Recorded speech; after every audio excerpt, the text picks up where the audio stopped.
Yes, sir. Gonna hope that my shortcut keys are gonna work finally. Yeah, do it.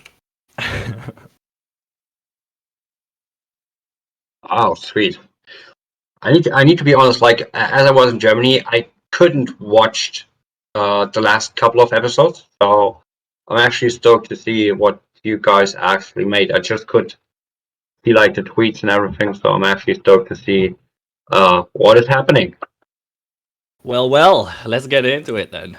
Maple, are you by any chance recording this?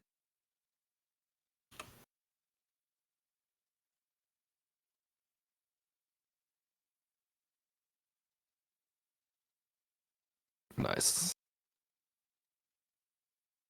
Because for some reason mine always fucks a little bit.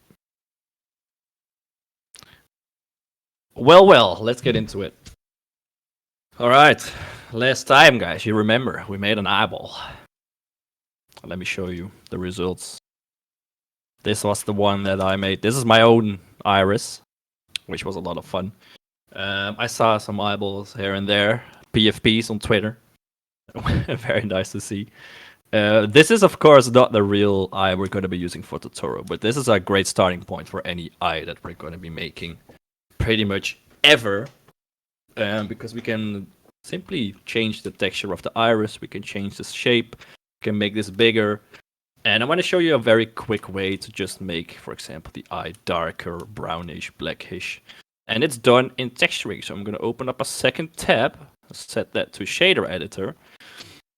And oh my god, once again, my screencast keys are fucking this up. Alright, give me a second.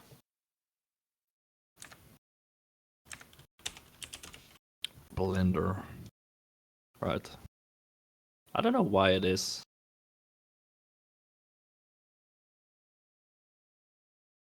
There we are. Luckily, Blender starts up as quickly as that.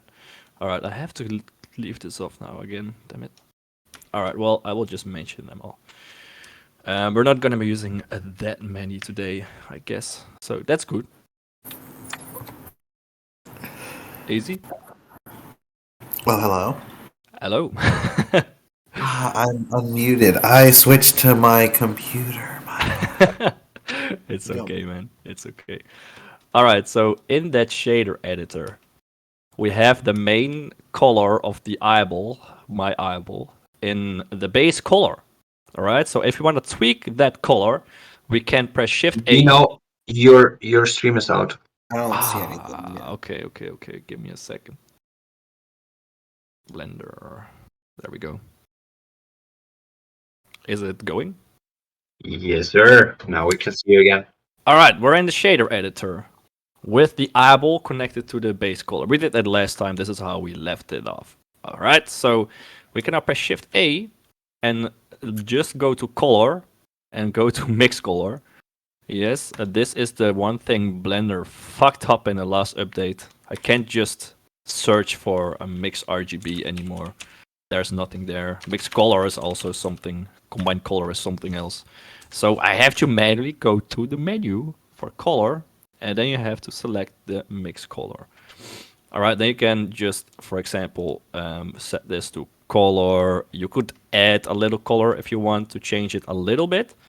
Alright, so if you just want to make it, well, if you want it still blue, but make a small variation on it, you can make it some other colors, but they will never be really that bright. So the way that we can get exactly the color we want is just by connecting this directly. So this is mixed RGB. It's going to be deleted, and we're going to use a hue saturation value. Alright, and if you want to search here, you can press Shift A and then just click on the search one, and then hue saturation. Right, so the hue will define the actual, the actual hue of your color. It defines the color. 0.5 will be the color of your actual image. And now you can swipe it to the left. And this color will just change. Alright, so to the left, you will get orange, you'll get green, yellow. Then blue, to the right, you will get purple, pink, and red. And then also yellowish brown. Alright, so you can swipe through here, you'll basically get any color that you want. All right, now how to make this darker? Right, we want something either blackish of the Totoro or something more dark brown. All right, so there's one easy way to do it, and we can just set this to the brown color. Left and right are going to be the same color, by the way. And the value pretty much determines the lightness of your shader. So if I crank this up, it's going to be lighter. And this is something that you can use. For example, I'm not sure if any of you remember the Joker's put that I make. It has like these very light green eyes, which is something you can't really get if you leave the value at 1.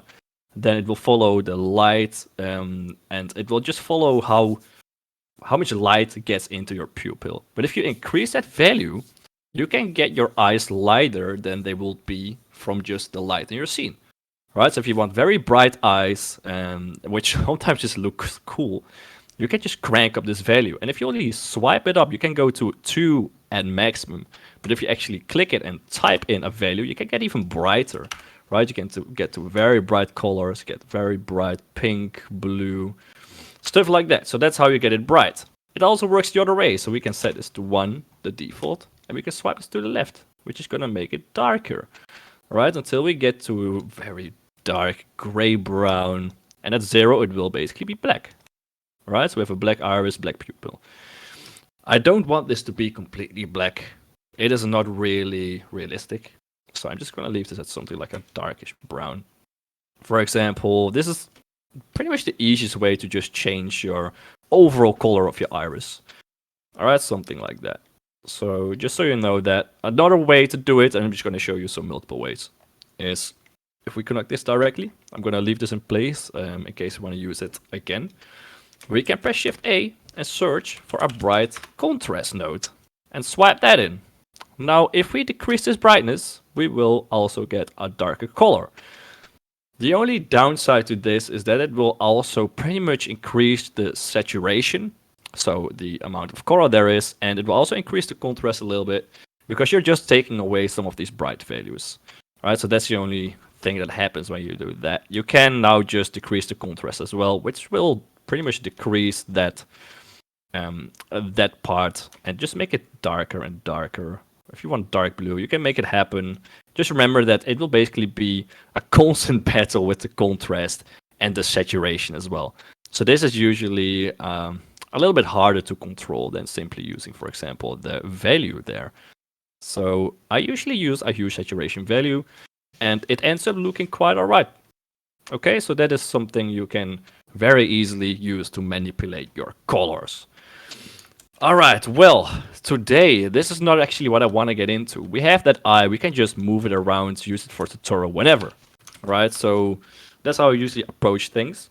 If I want to model stuff, I sometimes just leave it off to the side and do something else in between. And I want to do it right now as well, because I don't want to spend 2 tutorials on creating eyes and the nails and stuff like that. I want to switch it up a little bit and make it a little bit more fun, so y'all can use it to play with. Right, so today I want to focus on armatures, bones, rigging, stuff like that. So how do we get a character to move, pretty much? Alright, so that is pretty much the same for any 3D program, is that to control a mesh with a character shape, whether it's a character actually, or a dog, or a cat, a spider, any kind of animal, anything that can use a bone structure inverse kinematics, and I'm going to show you that in a second. That is something that you can use an armature for to control it. Alright, so you can use it for an incredible amount of different variations.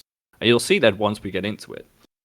Alright, so to add an armature, you can press Shift A like you would to add an actual object as well. But now you have a little tab on somewhere near the bottom there in the middle. It says armature. And now you can add, for example, a single bone. You can add a human. And this is actually an add-on that I have never used. You can add something for animals. This is the same add-on. It's called Meta Rig. It should be free. But I'm not going to get into that because I never really use it anyway. I like to set up my own rigs. Otherwise, I get rusty real quick with setting up armature. It's something you have to do multiple times to just keep up with it and not forget about the things that you do. Right? It's quite an interesting process to set it up. And if you actually want to use it for stuff that is different than this model, then it's good to just get started from step one. Right? So we're not gonna start with a human mana rig, for example. So if I add that, we actually get like the armature of a person that we could use. But that way you're not gonna learn how to set it up. So we're gonna select Totoro, and we're gonna make sure that our origin is in the center. Right? If yours isn't, press right mouse, set origin, origin to geometry. Right? So it doesn't matter if it's in the center of the z-axis. We only want it in the symmetry of the y in this case. And later we have to turn this model around, and I'll show you why as well. Right? So to get started with armatures, we're gonna press Shift A, armature, and we're just gonna add a single bone. Now the bone is gone. Well, it actually isn't gone. It just is out of our view. Delete it real quick. I have to set the 3D cursor to the origin. I forgot. Shift S, cursor to selected. There we go. Shift A, armature bone. There we go. So we can see the bone sticking through the mouth. And so this is one of the annoying parts. We want this to be in front. I want to be able to see our bone at all times. Alright, so we don't have to go into X-ray mode all the time to see it, and even then it is quite hard to see. Right, so we're going to select our armature. So the bone, we can select it through the mouth, or you can select it through the 3D, what is it called? This thingy at the top right. And we can go to the armature tab, which is now this little green character icon there. You can select it. And there's a viewport display button. Alright, and there is an option called in front. I'm not sure if you can read this or if it's too small, but the bottom one there says in front. And if you select that, it will always be in front of your mesh, no matter from what camera angle you look at it. So that's very useful. Alright, so now you have a few different display settings, and I will scroll up a little bit so you can see it. I hope this will do. So it's a display, and we have a few different options. Octahedral, that's the standard shape. And it's the most useful shape when working with bones, because it shows you the rotation of the bone as well, right? So if I rotate this 90 degrees or 45 degrees, you will see it because it has like these angles. So that's very useful, because bone rotation actually plays a huge role in setting up your armature. So it's very useful. Now, when you have a very large bone, for example, if I go into edit mode now, and I move this to the bottom, you can see that your bone gets thicker the larger your bone is. And sometimes it will take up your entire character, which means that you can't see what you're doing. Alright, so whenever that happens, I set my octahedral display to stick, which just turns it into a stick. Now the downside is that we can't see what the top and the bottom of this bone is. Right, if I turn this to octahedral, the bottom of the bone will always be the part where it's thicker. And the top will be the thin part, the pointy part. Right, in stick mode, you can't really see that at first glance, unless you just actively try to remember where it is. Alright, so that's the downside. The other downside is that if you rotate this now at the Z direction, you can't see the rotation because it's a line. It's a stick. Alright, so we're just going to start off with octahedral, and whenever we need it, we're going to switch this to stick, if we even need it. Alright, an armature. How do you get started on this? Where do you need to place the bones? What is the most efficient way to get this done? Alright, there's a few different ways that you can use to set up armatures. I usually start with one important bone, and that is the pelvis. Right, so I'm in edit mode already. If you are not, press tab, and now you'll be in edit mode. You can now just move your entire bone in the same way you will move objects. So G, Z, and we can just move this down. And I want to make sure that this bottom part right there is at the bottom part of my mesh. Right, so press G, Z, and somewhere like there. And you have to pretty much try to envision which part of your mesh will be linked with which part of your armature. Alright, so I want this part right there, the pelvis area, I want that to be parented to one single bone. Right, it's not really in the human anatomy to bend your pelvis. Right, so you don't need multiple bones for the pelvis area because you can't bend that way anyway. You can't bend parts of your body that are rigid, like your skull. You can't bend it, at least not humanly, right? You can smash it, but that's something different. So that's why we will just use one bone for the head as well, right? So that's pretty much how you can try to envision it, right? So this bone, the top part, you can select this top little ball right there, press GZ, and try to pick a point where it would where it would start bending a little bit, and that will pretty much be somewhere, maybe a little bit below the belly button. I'm just gonna locate it here, and we can change that later. It's not really that big of a deal. And now we have to think about the rest, right? So I'm first gonna set up the spine up to the head. Is what I usually do, is try to set up those bones in the center first, and then link the other bones to it. It's a nice starting point. Alright, so pelvis. Next bone. We have a spine going up, right? The spine has to be able to bend.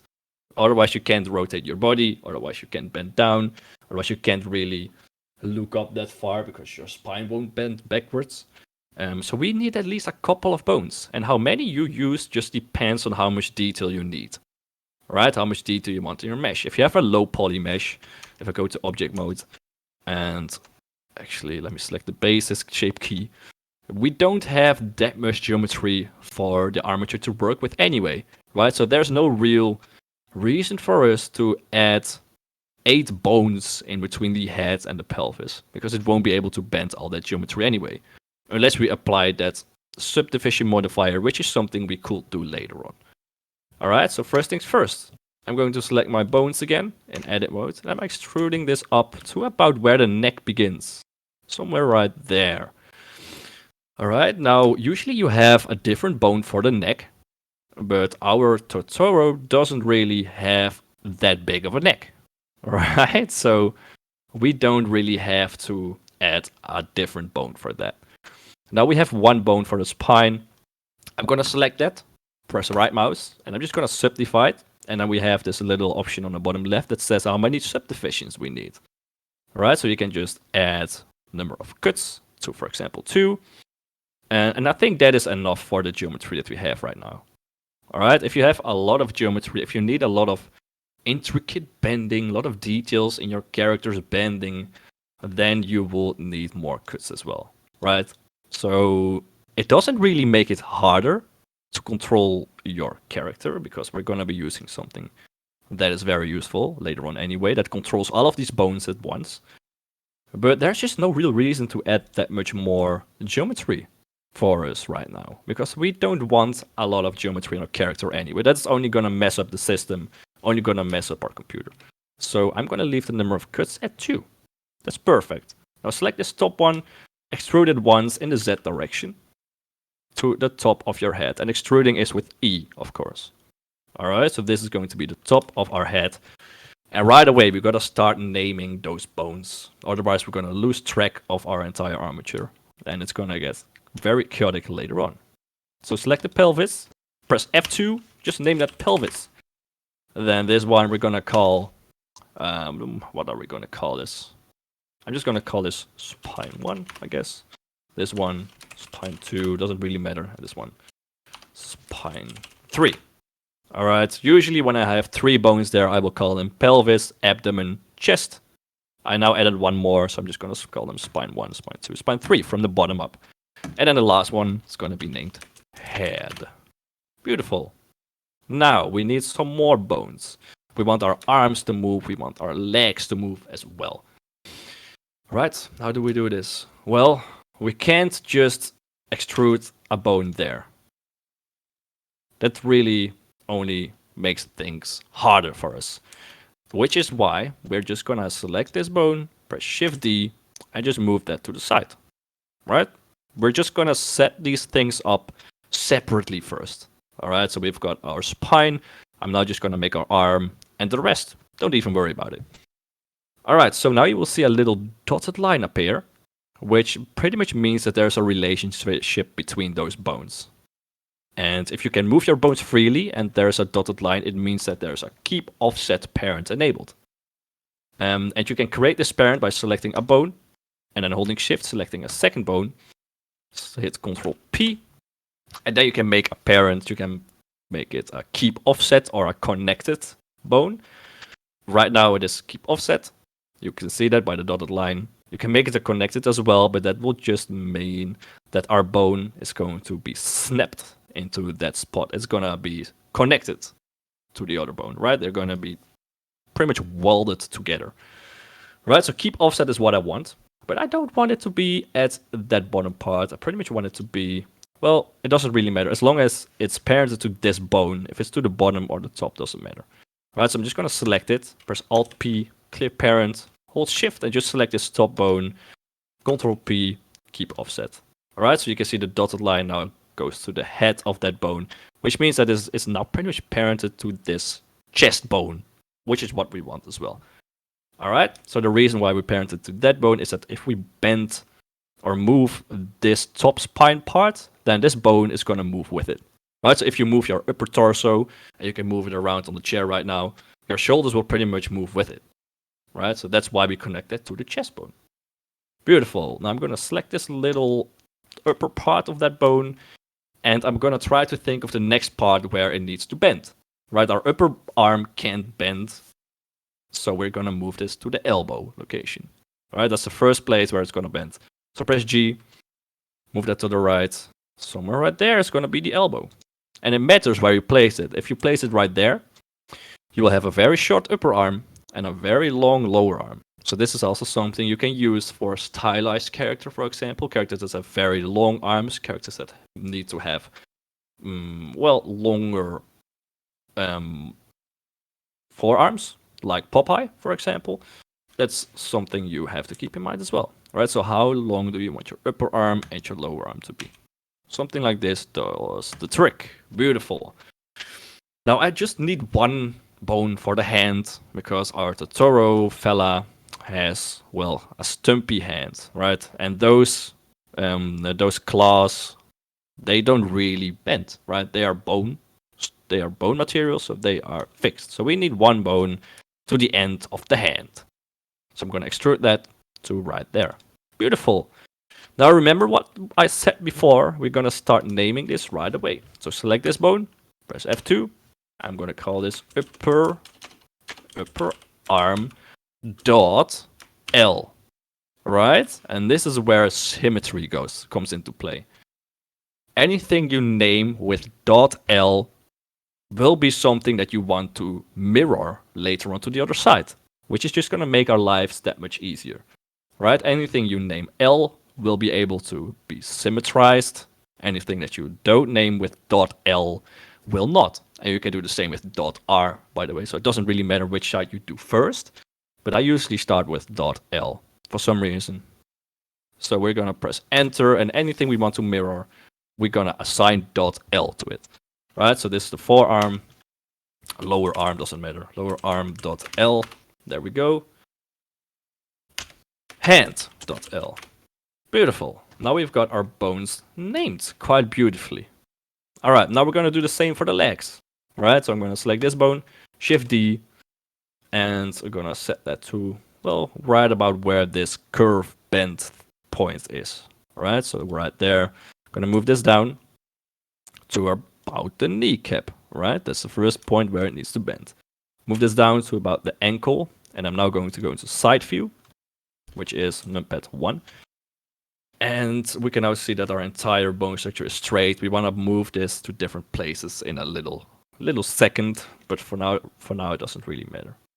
All right, so this bone, at least I want to locate at the right place, because we want to extrude this to the feet right about there to the front part. So I'm going to extrude this to right about there, and maybe even move this back a little bit more. Something like that. Now, if you have longer feet, for example, in humans, which we don't really have stumps, we have toes, we have a four part of the foot and a back part of the foot, like the heel. So we can move our foot in very intricate ways.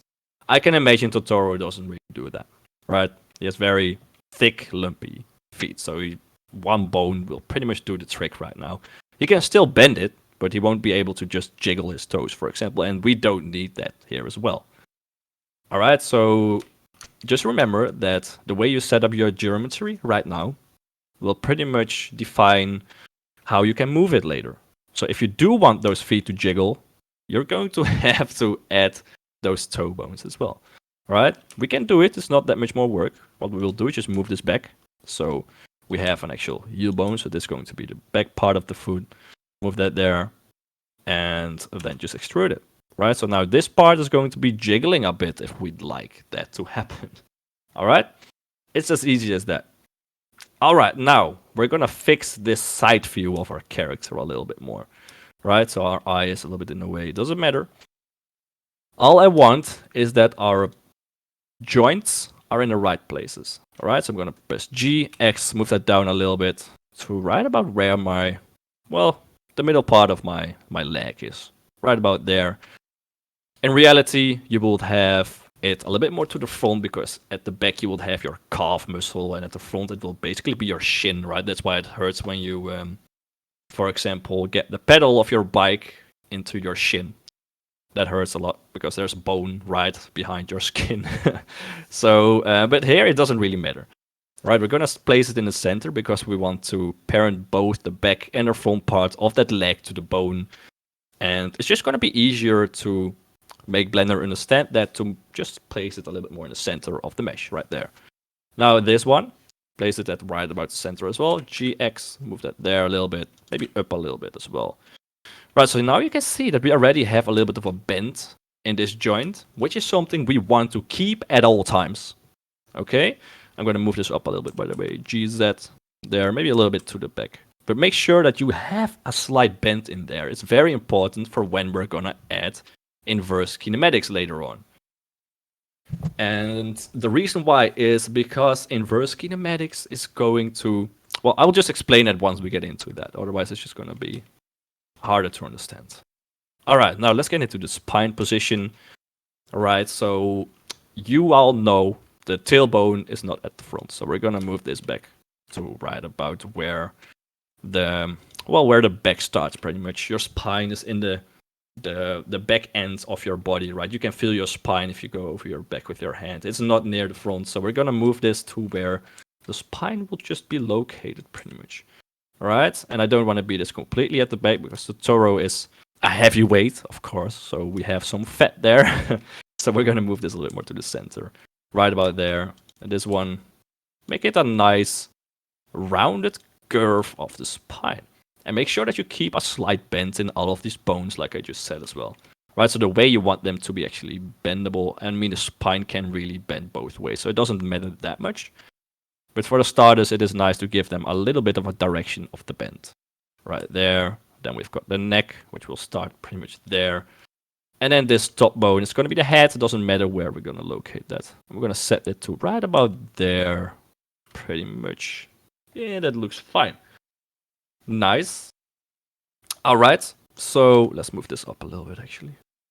Let's see in the front view. Front view is always different than the side view. So make sure you switch between those two every now and then. Beautiful. Now for the arms, I'm going to go to top view. Number 7. And we're going to do the same, right? So this has to be at the center somewhere. This right there a little bit. This right there. And this one right there. All right, beautiful. Now, if you hold your arms to your side with the palms of your hands face towards the floor, you will just have to imagine what part can your arm still bend to, right? So you can pretty much move your hand forward, right? That will rotate your elbow. And you can, up and down will just be a rotation of the shoulder, right? So what way will your elbow bend? Well, it's going to be forward a little bit. So we're going to go to top view, number 7. And move this joint back a little bit. Right there. Beautiful. Just so we give Blender an indication of where we want these bones to move to later on. Okay? That will make sense. Alright, now before we symmetrize any of this, we're first going to finish the right part of our body with the armature. Right, this is not it. We still need to do some more steps. And the first thing is I'm going to name this upper bone, of course, to upper leg.l. This one, I'm going to call this lower leg.l. This is going to be heel.l. And this is going to be the toes.l. Beautiful. Now, before we wrap this up, because we are already some time in for some reason, I'm not sure how that happened. We are still going to just create our first IK chain, because once you know how to do one, you can create more yourself, pretty much. All right, so IKs, IK controllers, inverse kinematics, something you may have heard before in armatures, in animations, characters. It is something we use to control structures of bones, right? A bone system, for example, this arm is one system, and you can try to imagine that, because if you want your arm to reach to a specific point around you, for example, if you want to grab that cup of coffee next to you, I know you do, you can, with your brain, move your hand to it, but you will move your upper and lower arm with it, right? That will be used to pretty much control the position of your hand. So that's pretty much an IK chain already. Same with the leg, right? If you want to kick a football, then you move your foot and your lower and upper leg moves with it, right? So that's pretty much dependent on where you want your foot to be or where you want your hand to be, right? Same thing with your finger. That's also an IK chain. You have 3 bones in there, depending on where you want your pointer, your very end of your finger to be. That is how you would move the rest of your finger, right? So that is all dependent on where you want those bones to move to. All right, so that's pretty much how you can envision what an IK chain would be. Now, we're gonna set that up in Blender. All right, so first things first, you need to imagine what bone would be the IK. All right, now, the first thing you would imagine is that it's gonna be the hand. All right, so where you move the hand is going to be where the other bones follow, pretty much. But we're not gonna use the hand itself, because we want the hand to also control where the mesh is located of the hand, right? And in general terms, it is not smart to use a bone that has to control a mesh for the controller of the inverse kinematics as well.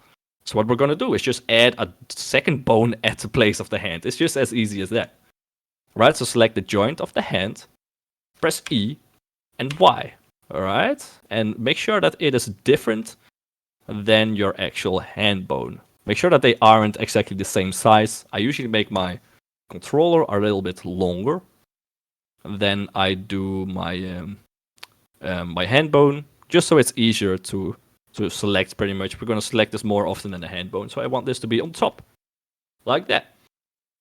Now we have to have a second controller of this IK chain, and it's going to be at the elbow, right? The reason why is because once we add an IK chain, we will be able to control the upper and lower arm with it, but we won't really be able to control the bending of our elbow, right? You can imagine if you grab your cup of coffee, you can still move your elbow up and down, right? While keeping your hand at the same spot, pretty much. So we want to be able to control the rotation of the elbow even though we have an IK controller.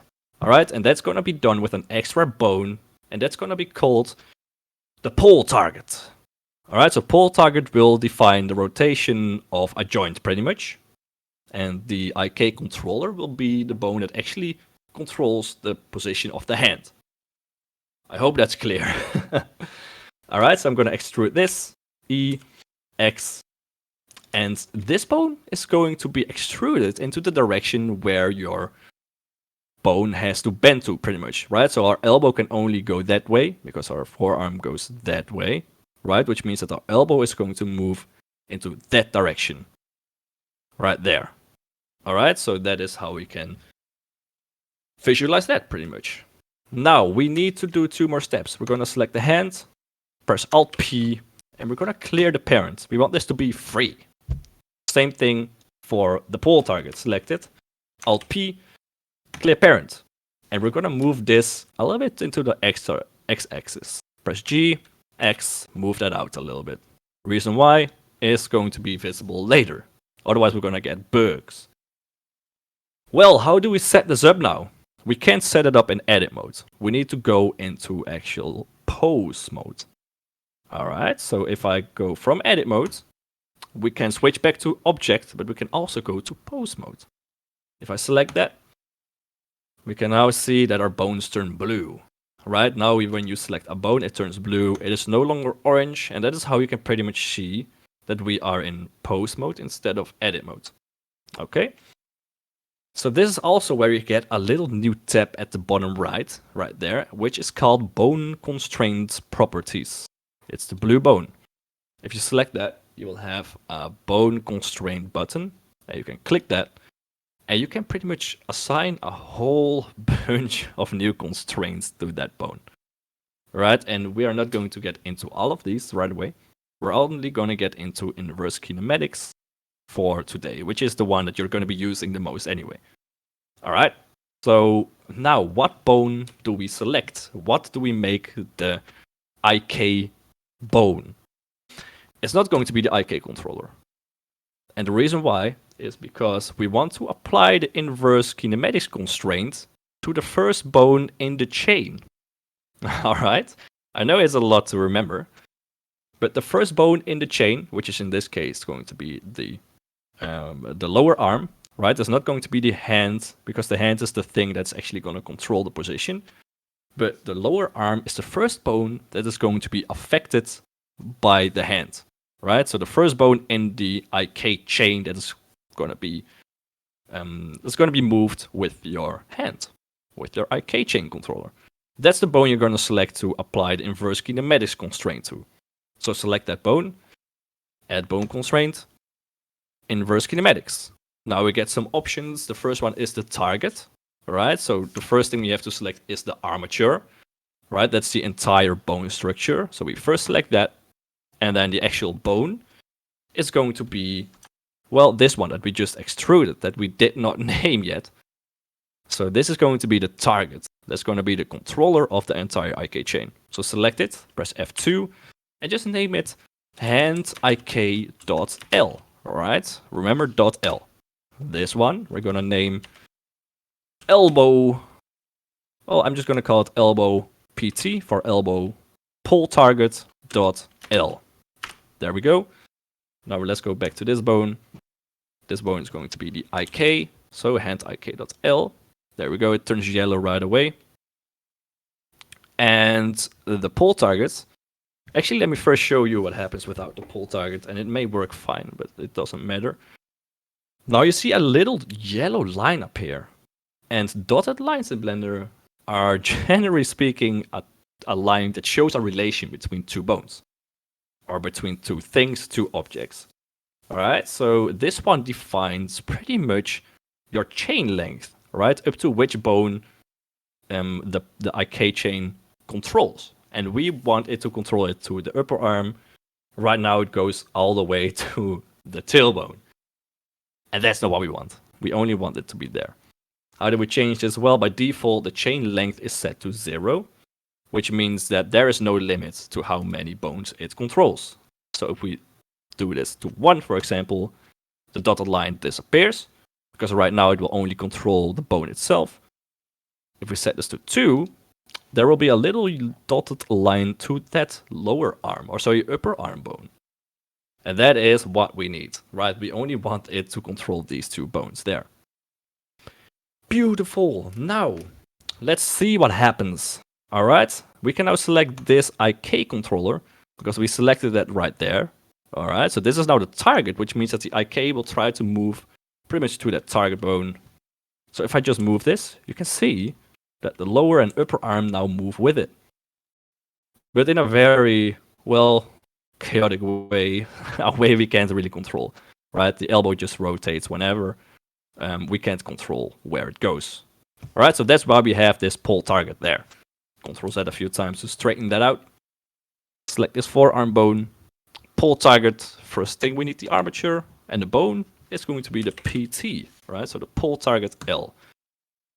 Now, there still may be an issue, and it happens, well, half of the times pretty much. If I now move this in, there we go. Our elbow doesn't move to the actual pull target. That is annoying. It moves in a different direction. Select your IK bone, and we have a pull angle offset. Alright, so we can now see that it moves in the complete opposite direction, which means we pretty much have to set this to 180 or minus 180. So I'm gonna set this at minus 180 first. That doesn't look right. So I'm gonna, at 180, and I'm gonna set this to minus 180 and see which one looks best. Well, they pretty much look the same. So I guess it doesn't matter. Let's set this to 180. And let's just go to A. So press A on your keyboard, select pose, clear transform, all.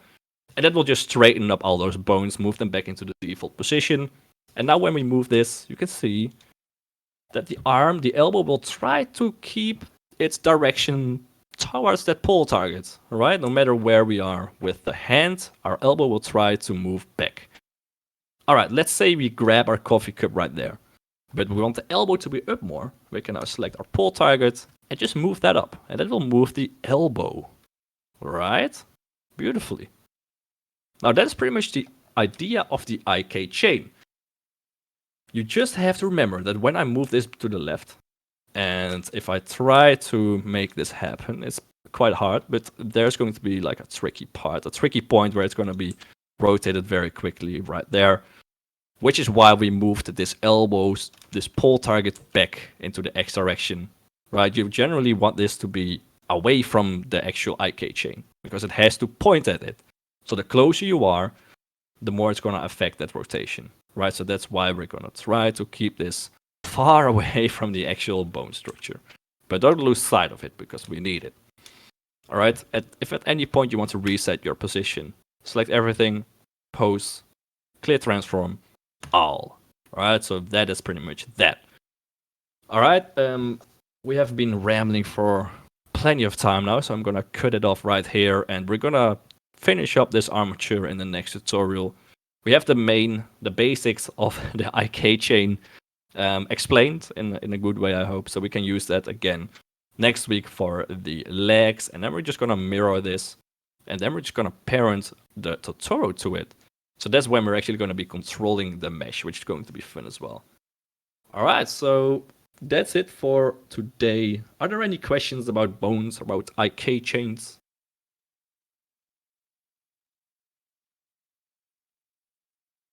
Not really. I still have to catch up a lot. Forward, sorry.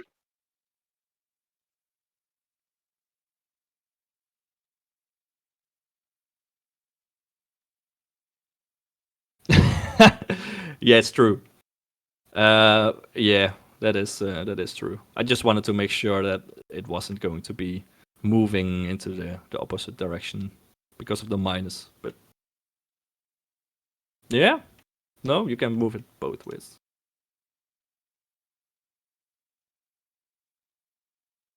Thank you. Yeah, it is a little bit hard to get into. It takes a few times making an armature until you actually remember what bones you have to select for which parts. And to apply this to different shapes, for example, if you want to make a dragon right now and you want to control the wing, it's going to be an IK chain as well, but you just have to try and think of the reasoning behind which bones you make, which part of the IK chain, and then you'll be able to apply it to pretty much any mesh, any character, any animal, stuff like that. If you don't get it right away, that's fine. Next week we're just gonna do the leg as well, so maybe with doing a second part, which is just slightly different, right? We have 2 more bones there to worry about. We can then get into it again, set up a different IK chain, and it's probably just gonna be more easy from that point. All right. Any questions about that?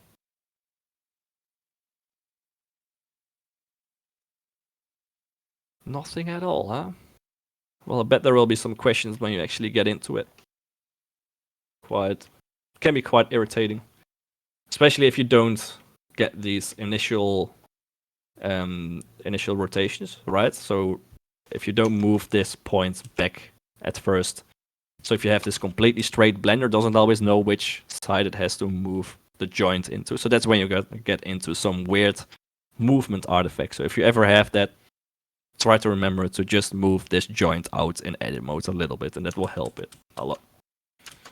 All right, if there are no more questions, I'm gonna go now. I have some food, and then I'll see you in the next tutorial when we're gonna finish this armature and we're actually gonna be able to animate our Totoro movement. We're gonna be able to make it walk, make it jump, make it dance, whatever you want to do. We can make it happen. Yeah, Alright? I want to. Yeah, you make the Totoro dance for me. I like that how it sounds. I can't do it yet. Right now we can only make it do like high fives and stuff and wave. Well, not the actual tutorial, but just the bones. Next week we'll be able to.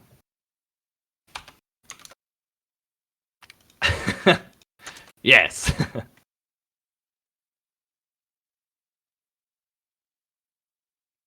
Hey, thanks. Have a nice evening. Have a nice day, everyone. Bye bye.